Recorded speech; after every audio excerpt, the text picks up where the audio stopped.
In this episode of Building Blocks of Bharat, we are going to take a step forward in our study of the connect between science and architecture. We've already looked at different kinds of settlements. Today, we'll venture into one of the most stunning archaeological finds in India, the ancient site of Dholavira, which is part of the larger Harappan civilization.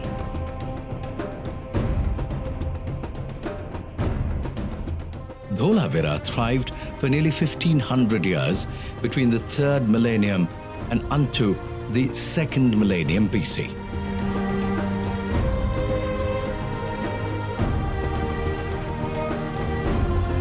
In Dholavira, we explore the science and technology evident in the city planning, from street plans-based geometric grids to water management systems, intricate fortification, and the complex use of materials, all of which illustrate the civilization's precision and expertise when it came to architectural and engineering skills.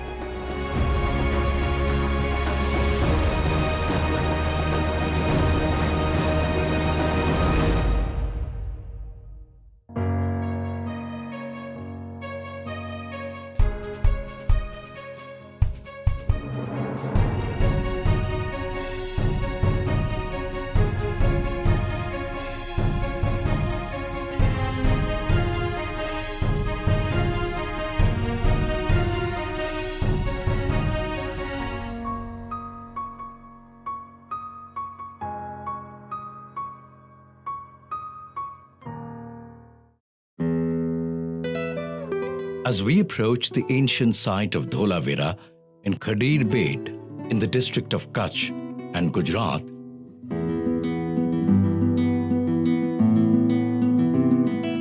the landscape begins to change dramatically. Shrub forests and fields give way to a vast, desolate, lunar landscape. These are stunning salt flats of the Great Rann and must have formed as the sea retreated, possibly because of huge tectonic movements that happened over 10,000 years ago.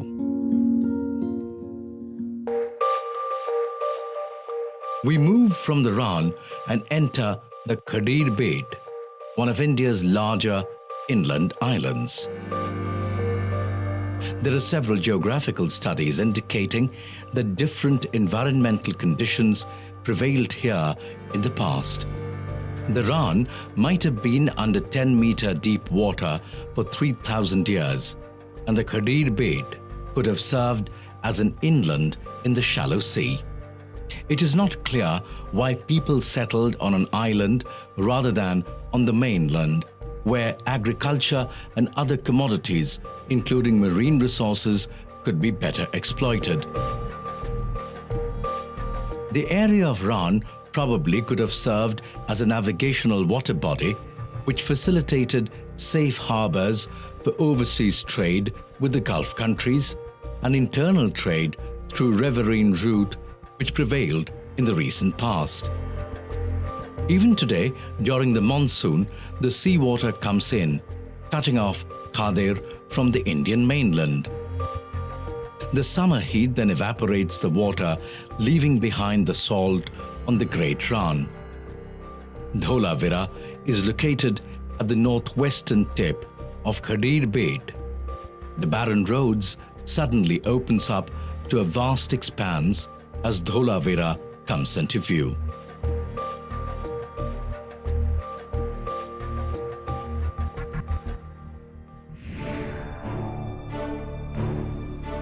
Dholavira is one of the 5 largest Harappan sites to be discovered and is part of the Harappan civilization dating back 5,000 years.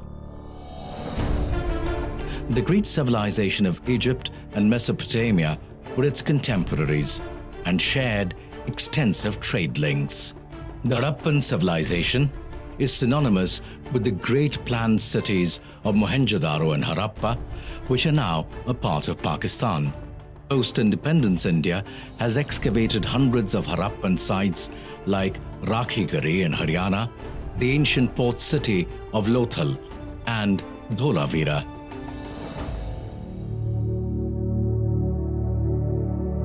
India discovered Dholavira in 1967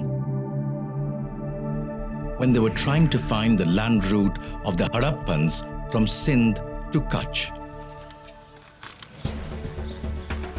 But excavation began only in the year 1990.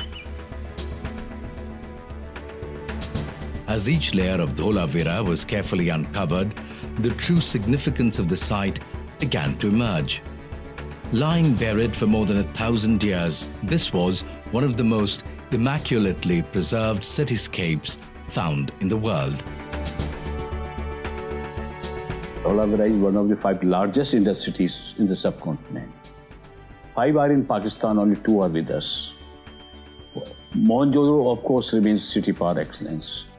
So far Dholavira is concerned, it is unique in the sense that it has added many a new facet to the personality of Harappan civilization.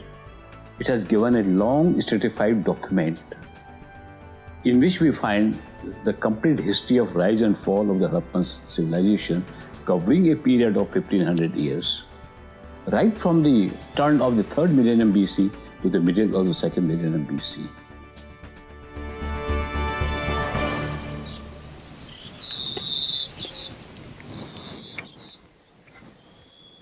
As Arjun Bhagat walks towards the citadel of Dholavira, the imposing fortification surrounded by massive water reservoir greet him. In the midst of this dry, arid setting, Dholavira must have been a vibrant and beautiful city at the peak of its existence. The ancient Harappans planned the location of Dholavira from a strategic perspective to facilitate sea trade as well as environmental consideration. The island of Khadir gets patchy and infrequent rain, so for any civilization to thrive, it was imperative to store every drop of water. First of all, it is a multi-partite city, having 3 main divisions: Citadel, Middle Town and Lower Town. I think this is the only city where we could recognize distinctly the different parts of the Harappan planning. And second aspect is the cascading series of water reservoir provided all around the city, particularly on south, west and north. An integral part of layout of the city. They are well within the outer fortification. It is no coincidence that Dholavira lies between 2 monsoon channels, the Manhar and Mansar. The landscape of the city is undulating and slopes towards the south. The site was therefore suited for a settlement with artificial dams and reservoir. The main features of Dholavira consists of a full-grown cityscape with the citadel, a middle town, a lower town, and a ceremonial ground surrounded by a series of water reservoirs, all set within an enormous fortification running on all 4 sides. Many of the Harappan cities were separated by thousands of kilometers. What then tied them all together? How can we be certain that they're all part of the same civilization? With each layer that archaeologists uncovered at Dholavira, some striking facts began to emerge about the Harappan civilization, from uniformity of city designs, highly advanced city planning, with sewage systems and advancements in stone cutting and polishing. Each of these towns have a similar pattern of city planning. In Dholavira, the most spectacular discovery is the existence of 3 separate cities: the fortified citadel, where the ruling elite evidently lived, and the middle and the lower town with the rest of the population. The town area of Dholavira was divided into a grid pattern. Wide streets ran north to south and east to west at right angles. Like many of the other Harappan cities, the towns were shaped like a parallelogram and its layout based on ratios and proportions. The city of Dholavira is proportionate and based on the resolute set of principles of planning and architecture with mathematical precision. When measured between the inner corners, the east-west length of the city, areas along the northern defense walls, and north-south one along the western one worked out to 771.1 meters and 616.85 meters respectively, thus giving the precise ratio of 5:4. Similarly, the other division of the city also revealed amazing ratios and proportion. Take the castle. The internal walls are 114 meters long and 92 meters wide, maintaining the same ratio. The external walls measure 151 by 118 meters, with a ratio of 5:4 again. Different parts of the city have different ratios. For example, the Bailey is square with a ratio of 1:1, and the Middletown's length and breadth are in ratio of 7:6. And the ceremonial grounds proportions are 6:1. What does this show us? A fairly advanced understanding of architecture and mathematics. Further, the roads running through the city were of fixed width, around 9 meters for the main thoroughfares, 1.5 meters and 5 meters for the lanes on which most of the houses opened. It is very interesting that in one of our architectural treatises written in Sanskrit, about say 3000 years later or more, we found all those ratios, proportions duly prescribed that we found at Dholavira. So this continuity is amazing.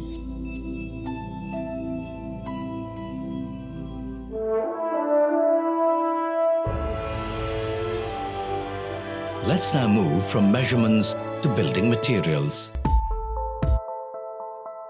The refinement of buildings and materials used reveals a high knowledge of civil engineering.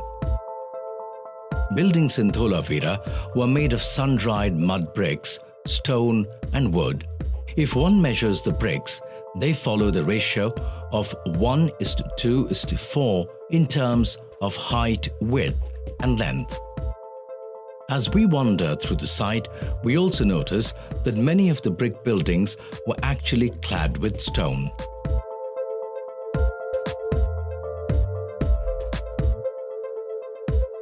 Archaeologists have also found the largest Harappan inscription in the chamber of the North Gate, with decayed fibers of a wooden board around it. Each inscription or sign is 37 centimeters long and 27 centimeters wide, and made up of pieces of faience primitive opaque glass.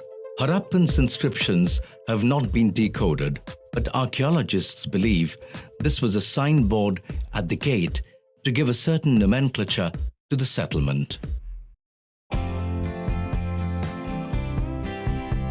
17 gates have been found in Dholavira, all built in the fortification walls. But the most elaborate gates are on the walls of the citadel on the east, west and the north side. Here, a number of skillfully sculpted and smoothened blocks of yellow and banded sandstone have been found. There are parts of pillars for joining the gate as well as the chambers. These were sourced from a quarry some 3 kilometers away, and we were able to find evidence of the work that went on here. The stadium at Dholavira, which is 47 meters in width and 283 meters in length, with a proportion of 1:6, is another remarkable structure with its terraced stands.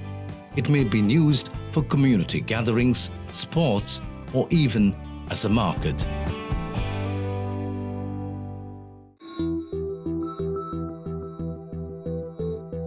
Next, let us explore the meticulous water management of the city. The city planners of Dholavira realized that the best way to create a strong civilization was by managing water wisely. This drove them to develop a complex water system to service the city. They developed an ingenious system based on rainwater harvesting to support life in this parched landscape with scanty water. Relying partly on rainwater and little from the ground, a complex water system comprising of large rock-cut reservoirs was developed.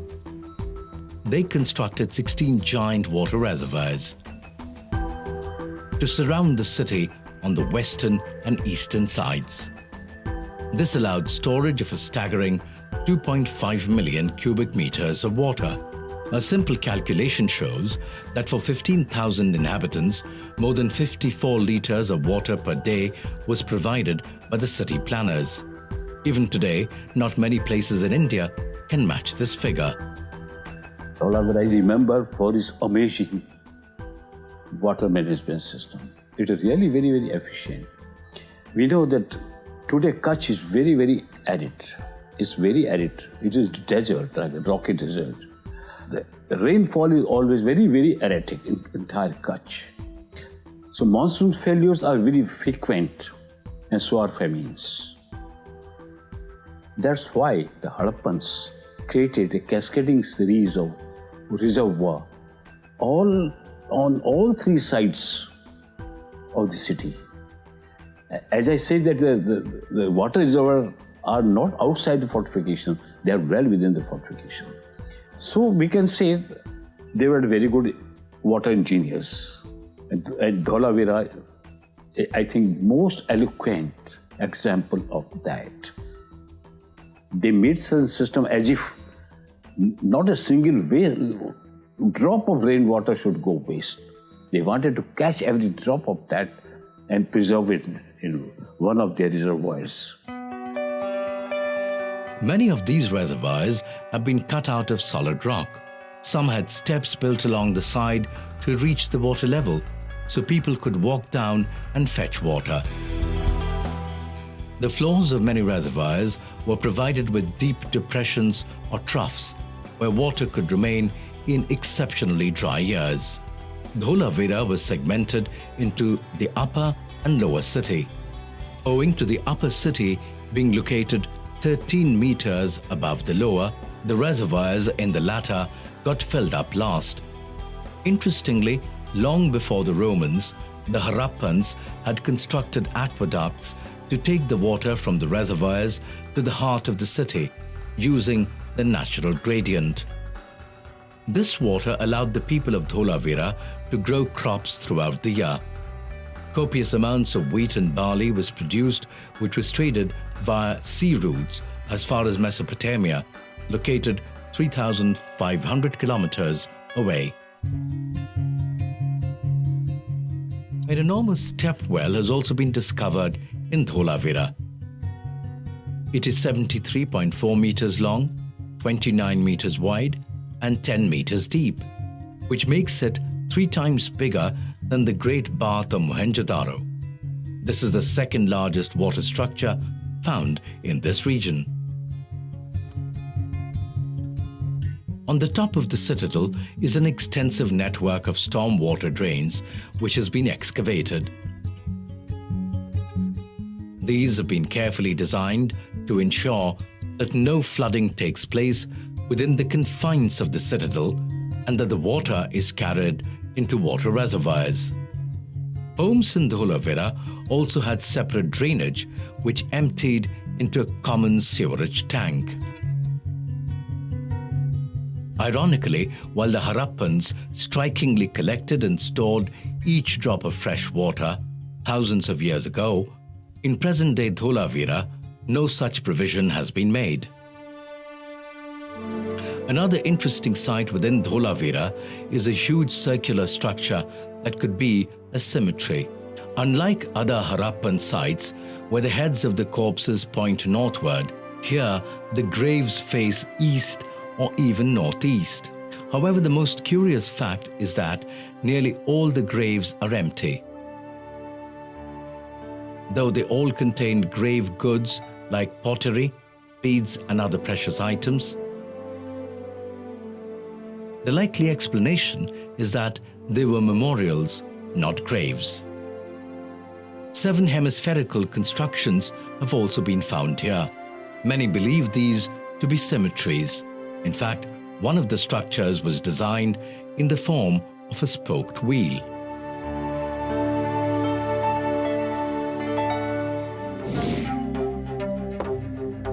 While we were at Dholavira, a team from the Indian Oceanography Institute in Goa, under the Ministry of Science and Technology, Government of India, was hard at work conducting a preliminary survey to find evidence of a port on the outer edge of the Dholavira fortification, or perhaps within a few kilometers from it. Using echo machines and other equipment, they are hoping to discover the missing trade links. Archaeologists have already excavated and found thousands of fascinating artifacts: pottery, clay figurines and animals, beads made from lapis lazuli, gold, silver and shell, and the objects most associated with Harappan digs. There are weights and seals depicting bulls, unicorns and other beasts.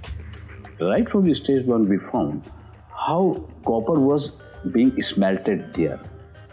And in addition to that, we found some tools also. And there was bead making industry. So beads and shell objects have been widely used by the Harappans. Like many other Harappan cities, the entire planning of Dholavira was planned on astronomical considerations. However, more work needs to be done to establish if the Harappan stone structures have any astronomical significance, if at all. By 1800 BC, Dholavira disappeared from historic records, indicating that the civilization may have come to an end. Experts believe that Dholavira's survival was based on tapping the waters of the Ghaggar River, which was dammed to fill the reservoirs. A powerful earthquake pushed the course of the river more towards the Ganges basin, leaving Dholavira high and dry. The area around became arid and the vegetation changed. The giant reservoirs slowly got filled with earth. What do we learn by studying these ancient sites? Well, we glean an understanding of how people lived. The technology, science and knowledge they used in everyday life.